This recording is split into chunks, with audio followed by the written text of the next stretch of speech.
weirdly enough, seeing even though Sharon and I are trying our darndest to watch our way through all of Apple TV Plus before our 5 months are up, um, I think the big thing that we've seen this week is actually not an Apple TV Plus thing. It's a Disney No. Plus thing. Oh, It, right, it's yeah. a Disney Plus thing. So because Sharon and I, we both saw a film that has been released called Prey.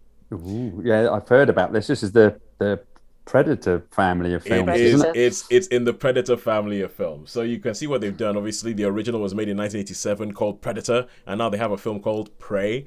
And it is and yeah, I think let's kick off with this. Let's kick off with talking about Prey. And uh Sharon, would you give us a synopsis of Prey? Okay, so Prey is set in a pre-industrialized world, our world, and in North America. I believe the date it flashes up is something like 1719. 1719, I think it is. Yeah, 1719. So British history just after the sort of first Jacobite uprising. So it's and this is in North America, and we meet the Comanche tribe who are living, yeah, this sort of pre-industrial age where they very much still have stone tools. They haven't really done a lot of interaction with the new sort of Europeans that are coming in. So they Yep. very much live in have their stone tools. They have the bows and arrows with hide sort of strings, and it's all they're hunter gatherers basically. Yeah. So sophisticated and have their own sort of civilization. And there's one of the members of the tribe is a young woman who feels more drawn towards hunting and wanting to sort of hone her skills as a fighter and as a survivor, rather than doing the more traditional female roles of, cleaning their hides and sort of having a more And domestic cooking role. and harvesting like what looked like sweet potatoes. Yes, yes. So she isn't that isn't her sort of passion, but she is very keen on fighting or hunting or basically just being out in the world with her brothers and with her brothers' friends. So one day she's out and she notices something strange when she's hunting. She sees what is called a firebird in the sky, and then she notices that some something else is hunting the predators around them, the wolves and the bears and critters. Yeah, yeah. And so she then becomes aware of what we know as someone who has obviously that knowledge, that what she is encountering is an early predator, one of the ones who has dropped off to hone their skills. And so we then get this sort of girl versus predator rather than the traditional. We've had a Rather, few sort of female protagonists, so but this is like an early Comanche woman who is fighting her all against this.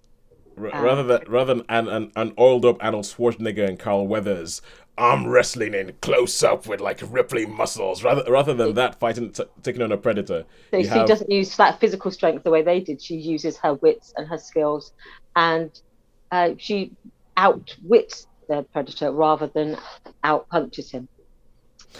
yeah, well, because I think it's a predator film, so I don't think it's a spoiler to say that like the good guys are the humans, the predator's the bad guy. Although it would be a bit, oh man, it would be so daring if they made a predator movie in which the predator won. But, like, it would be so daring if they did that. But and this is a film that I think, as it says, it's it knows what it is. It knows that it's a Predator movie, and it knows that you, as a viewer, you've seen all the Predator stuff. You know all that kind of. So it doesn't try and replicate the first film, because the first film is all about, we're not going to show you the Predator. There's going to be all this sense of dread, and there's just this thing in the trees. What is it? Or is it? And then the Predator is like a big, massive reveal, leading to like, oh, you're one ugly line that that Arnold says. But in this, from the word they're like, look, we're not going to try and hide this thing. You know it's a predator. We know it's a predator. Let's get on with it. And the whole idea with the film, I think, when they talk about prey, there's this whole thing about hunter and hunted thing that goes all the way through it, and they keep showing because they take about half an hour, even though you know there's a predator out there, they take about half an hour, just almost showing the way of life and showing the hunting and showing what it means to this group of people, and showing you different ideas of hunting. And like there's this sequence where you have I think it's an insect, and then the insect gets chased by a rat, and then the rat gets chased by a snake, and then the predator shows up, and then it's over for everybody. But and then they have this where you have like a bear shows up, and you have all these different things going up. And I have to admit, because I have, we all have our predilections, and I have my predilection, and as I've told you, as I've grown older, I start seeing colonialism everywhere. And so once they set, the opening lines of this film are like, they say it in Comanche and then they say it in English, where it starts off and it is said that a long time ago a monster arrived here. And once I heard that, I was like, yes, colonialism! And so even though it might not be what they were doing, but I do feel like they were trying to do a little bit of a theme more than most other Predator movies. There is this theme of hunter, hunted, and who is the predator and who is the prey. And there's even a bit where they talk about they have a rite, and I cannot remember how to pronounce it in Comanche, where it is kind of like the rite of almost like a rite of passage where you hunt. Yeah. And they say it's not about hunting, it's about hunting something that hunts you. So if you go out there and you kill a lion, the lion is hunting you, but you find to hunt the lion. And so this whole thing about when does the hunter become the hunter? There's this whole thing going in there. There's the bit where it's almost as if like the predators you see keep going bigger and bigger. First of all, it's a rat, then it's a snake, then it's a bear, then it's French trappers who show up at some point in the film. And then obviously then you have the predator itself, and then it's a point of the girl being the prey, but at what point does she switch and and then the predator becomes the prey? And I have to say that I do think that for my money, this is probably the best Predator film since the first one. Like of all the ones that have been done, because I quite like Predator 2, I quite like Predators, even though I felt like it kind of petered out a bit. I haven't even gone anywhere near the Alien vs Predator movies. I just refuse.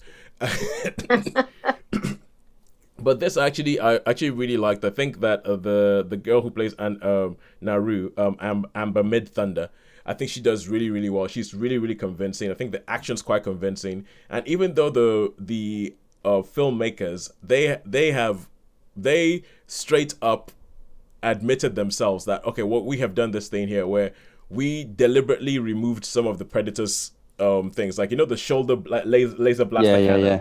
I read an interview where the director was like, yeah, we had to take that laser blaster cannon away because that's just game over. Yeah. you're putting a predator in pre-industrial age. If they have a laser cannon, it's game over for everybody else. It just, and it's like, so they're like, oh, we know we took it away, but to sort of level things up. And they make it believable, like the sort of fight because this is a more primitive predator, almost so to say. It still has high-tech gadgets. It's still from an advanced civilization. It still has lights on its thing that go. It still has all of that, but it doesn't have. It's not up to the level of what we saw in the 1987 film. And the fighting makes sense. The logic that they go through makes sense. There's a couple of bits of movie convenience, I would say, but nothing that got up my nose so much that I was like, oh no, come on, no, nothing that bad. And I think the change of the setting, like putting it all that time in the past, and it brings something new to it. It brings something different to it. The fact that it's a woman, the fact that it's actually, the fact that it is an indigenous tribe, and obviously with my head, I'm sorry, I see it everywhere nowadays, and the fact that it has gone, it has all these other themes, and I do think that colonialism is a subtle theme in there, and hunting and hunted is a subtle theme in there, and I thought it was really, really good. If I had to give it a rating, which is what we do here, I would give it a 4 out of 5. Yeah, I would agree with all of that, Tos. Yeah, because I was thinking about the technology. How would you put an advanced technological society and versus against a primitive one, to use those terms? I thought, how is that? Why would, as a predator, as in the beastie predator, why would you go to a pre-industrialized world to test yourself when you know that you've got an instant advantage? You can just go pop. You can just go laser gun. You'd just be, so you see sometimes where they are testing themselves, when they are going up against like some of the animal world, they are not using all the technology. So you could see it sort of makes sense that they are trying to test themselves against an equal foe rather than automatically relying on the technology, and they only resort to the higher tech when they start to feel a little bit threatened. Yeah, yeah. So I thought that it made, as you say, it made sense, because when I was first thought about it, I thought, well, why would you go to somewhere where you know that you're going to beat everything there? How is that testing your? Yeah. You're not going to be earning your spurs. Predators are just flat track bullies. They're just bullies. That's yeah. So it's like saying, yes, we want to test ourselves, but not in such a way that we might be in danger of actually losing. We're going to keep that advantage. So I thought in some ways it probably just demonstrates that they think they're themselves honourable, but actually they still keep that advantage wherever they test themselves. So I thought it was interesting. I was going to say, I'm just going to bring a laser cannon to a tomahawk fight. Yeah, just a bit of insurance. But no, I enjoyed it. I thought I liked the characters. I thought the fact that the way some of the Comanche fighters were responding to these unknown threats, they would respond with bravery, but they're obviously hopelessly outgunned, but they wouldn't be aware that they'd be hopelessly outgunned. The fact that they were not running away. They would be like, come on then, do you want some? Yeah. And they would go in there. So I liked the fact that they sort of took these differences in cultures and had this sort of clash of the titans almost. So I enjoyed it, and I would give it a 4 as well. I thought it was definitely up there in the sort of top 2 or 3 Predator films. I would agree with some that. of the ones, top 2 or more 3. recent Predator ones, are just so forgettable. I mean, I did watch Alien vs Predator, but some of the other incarnations, I've just gone a bit like, more Predators. And so, but this one, I was thinking, do I even want to go there? But then I'd heard a good thing about it, and I thought, I'll try it. And I thought it was very good. I remember wanting to go watch the last Predator film, which was just called The Predator. And I remember going, let's go see this. And then you guys went to watch it, and you came back.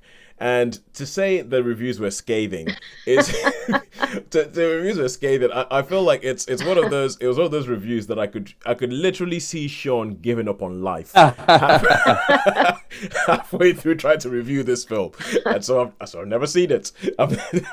Each time I think, let's watch The Predator, I just imagine Sean giving up on life. No, forget about that. No, watching that film. So but Sean, I think it would be good if you watched it. If you could, you'd like it. Yeah, I'll have that. I'll see Dan.